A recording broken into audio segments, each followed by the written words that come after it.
Dramas da Obsessão, primeira parte, Leonel e os Judeus, capítulo 9.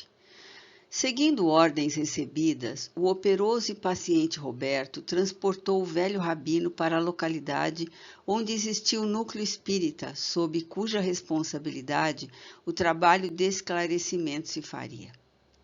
Para o obsessor judaico, a caminhada fora normal, afigurando-se que marchava a pé pelas ruas de Lisboa, as mesmas que 4 séculos antes perlustrava diariamente e cujas imagens e panoramas se haviam decalcado em suas forças mentais, tornando reais para si mesmo as figurações que não mais existiam, senão as repercussões vibratórias das suas recordações concretizadas. De outro modo, o antigo israelita não procurava inteirar-se da época social em que se encontravam os homens, continuando assim a existência absorvido pelas próprias preocupações da etapa que vivera na terra, ou se a localidade onde agora viviam seus antigos desafetos seria ou não seria Lisboa. O que nele se acentuava, pois, era o retardamento do progresso pessoal, a personalidade amodarrada pelo ódio sombrio e tradicional, a mente e a vontade escravizada a uma ideia inferior, incapacitando-o, portanto, para as funções da evolução normal. Os 4 séculos decorridos do dia em que se vira aprisionado pelas autoridades do chamado Santo Ofício de Lisboa, com toda a sua família, até os dias atuais, afiguravam-se-lhe período normal de alguns anos. Ele perdera, aliás, a noção do tempo, como alguém que, vendo-se atirado a um calabouço durante longo período, sofre a impressão atordoante da longevidade em que se perdeu mentalmente, não podendo distinguir, portanto, as datas, não mais podendo contá-las, sequer se apercebendo do fundo do seu abismo de impossibilidades, se para além das muralhas que o detêm, e dia ou permanece em trevas eternas, idênticas do cárcere em que se amesquinha. Em verdade, nem esse pobre sofredor e tão poucos filhos queriam distinguir em derredor senão as possibilidades pelas quais se interessavam, ou o que com ela se relacionasse. Os demais acontecimentos e personagens, localidades, progresso material, terreno, etc., passariam despercebidos às suas percepções ou a eles não prestavam verdadeira atenção, como se os sentimentos inferiores, fornecedores das pesadas irradiações que os envolviam, tecessem estranho nevoeiro em torno das suas expansões inteligentes, anulando-as para qualquer pendor que não a da sua ideia fixa de ódio e vingança. Assim sendo, não perceberam que se transferiram de Portugal para o Brasil, atraídos pelas correntes afins entre eles próprios e aqueles a que odiavam, como não perceberam que do sul do Brasil eram transportados para um recanto do estado de Minas Gerais em alguns minutos, tempo assaz longo para um espírito em condições de progresso normal locomover-se, mas muito rápido, em verdade, para uma entidade inferiorizada transportar-se, tão rápido que tal sucede com o movimento da terra. E os homens, seus habitantes, ele nada distinguiu, supondo-se antes a caminho de local desconhecido em Lisboa, ao lado de um mensageiro da sua Esther. O certo era que o meu caro assistente, valendo-se das possibilidades das forças naturais do mundo espiritual, transportara o obsessor através do espaço, valendo-se da volitação, e fê-lo entrar no posto mediúnico de onde partira a ordem para detê-lo de qualquer forma. Gentilmente recebido por dedicados trabalhadores espirituais do centro em apreço, convenceu-se de que se encontrava em um gabinete reservado de alguma sinagoga israelita, pois não esqueçamos de que Roberto lhe sugerira que o levaria a conhecer certo mestre judeu famoso. E sentiu-se esperançado, dilatando-se-lhe o peito em um hausto de reconfortante expectativa. Acomodou-se em confortável poltrona que lhe indicaram, e pensando em Esther, murmurou: disseram-me encontrar-se ela sob a tutela de um grande e generoso Rabone, um dos nossos. Louvados sejam os profetas de Israel, que a salvaram do bando de corvos dos subterrâneos do Santo Ofício. Querida e pobre filha, vou finalmente ver-te. Louvados sejam os profetas. Pendeu a cabeça e adormeceu sob nossa injunção. Sobre a terra eram 2 horas da madrugada. Entretanto, na residência de Leonel, os 3 jovens obsessores viram que um pelotão de guerreiros árabes invadia a casa, enquanto exteriormente guardas armados se postavam, rodeando-a, assim impossibilitando quaisquer tentativas de fuga, amedrontando-os e predispondo-os a atenderem os convites para irem ao encalço do pai.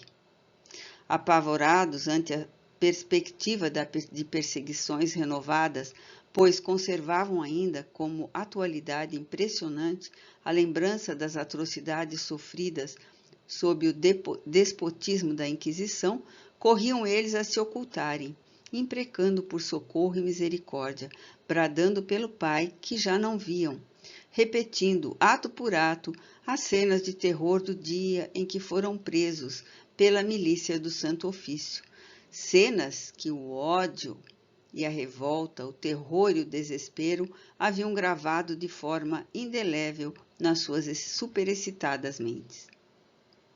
Para eles, aqueles guerreiros armados eram os assalariados da igreja, que teriam criado um capricho novo, a fim de arrastá-los ainda uma vez à prisão e à consequente tortura, já tantas vezes experimentada. Que importava a indumentária conhecida dos soldados árabes que ali distinguiam? Por aqueles remotos tempos, não raramente acontecia que judeus convertidos à fé católica ou que afetavam a conversão para fugirem às perseguições e visando a quaisquer vantagens pessoais que lhes permitissem viver em paz, aliavam-se às autoridades inquisitoriais ou às civis, para a perseguição aos próprios irmãos de ideal religioso, do que resultavam as mais revoltantes calamidades individuais, pois, confiantes na ação dos correligionários de crença, caíam os perseguidos em ciladas irremediáveis, sucumbindo pela traição, muitas vezes ignorando mesmo que eram traídos, e assim se encontravam, portanto, presas de pânico indescritível os 3 jovens obsessores. Quando viram Roberto entrar sereno e confiante, procurando-os a fim de lhes falar, reconhecendo-o, correram ao seu encontro, em um brado uníssono interrogaram: e o senhor nosso pai, que é feito dele? E Esther, onde se encontram ambos? Que lhe sucedeu? Receamos que... Roberto, porém, cortando o ensejo para maiores excitações, apresentou-lhes um bilhete lacônico. Arrebatou-lhe das mãos o mais velho dos 3, belo jovem de 20 anos, que teria sido, quando encarnado, reconhecendo emocionado a caligrafia da antiga prometida que lhe fora tão querida. E leu com sofreguidão e nervosismo: confiai neste portador, que é leal amigo. Conduzir-vos-á a local seguro, onde ficareis ao abrigo de quaisquer surpresas desagradáveis. Será tempo já de descansardes todos vós e procurar viver em paz. Estarei convosco dentro em pouco. Confiaram realmente à indicação da alma querida que tão bem os estimava. Aquela Esther que os desejava contemplar na senda sublime da verdade e do amor. Confiaram e seguiram, acompanhando o meu dedicado assistente, aflitos por se distanciarem do local que supunham invadido pelos sequazes da Inquisição. E assim foi que, ao cabo de algum tempo de marcha, viram que se descerrou, permitindo-lhe passagem, um frágil portão de ferro fundido, gradeado, tão comum no século XX, o qual lhes apareceu gracioso, habituados que se achavam suas mentes à ideia dos pesados portões de carvalho, chapeados de ferro ou de bronze do século XVI. O mais novo dentre os 3 irmãos, espírito que havia há 4 séculos conservava a forma perispiritual de um jovem de 13 anos, pôs reparo no detalhe e rindo exclamou indiscreto. Nota 11. Nota da médium. Durante a recepção desta obra, foi-me concedida a visão desses espíritos, com as indumentárias típicas da época. Das mais comoventes era a configuração da personagem Rubem, menino inteligente, regulando 13 anos, com efeito e como que nervoso atemorizado. Trajava veludo negro, calções e meias à moda da época, semblante mármoreo, lábios finos, olhos vivos e chamejantes, um pequeno gorro tipo casquete, com pequena pluma branca. De vez em quando, em um ricto de dor, levava os dedos unidos à altura da boca e soprava-os como se sentisse ardência. Ao julgar-se pela singeleza destes batentes, a segurança junto ao grande Rabone não será poderosa.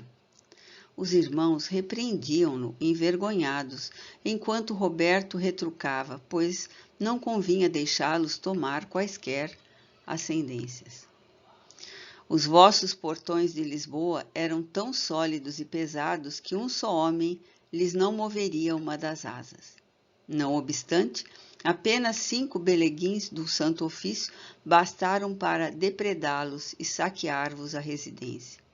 Estes são frágeis, com efeito, mas eu desafio a todas as milícias da terra e do invisível inferior a transpô-los para vos arrebentarem do pequeno solar que aqui vedes.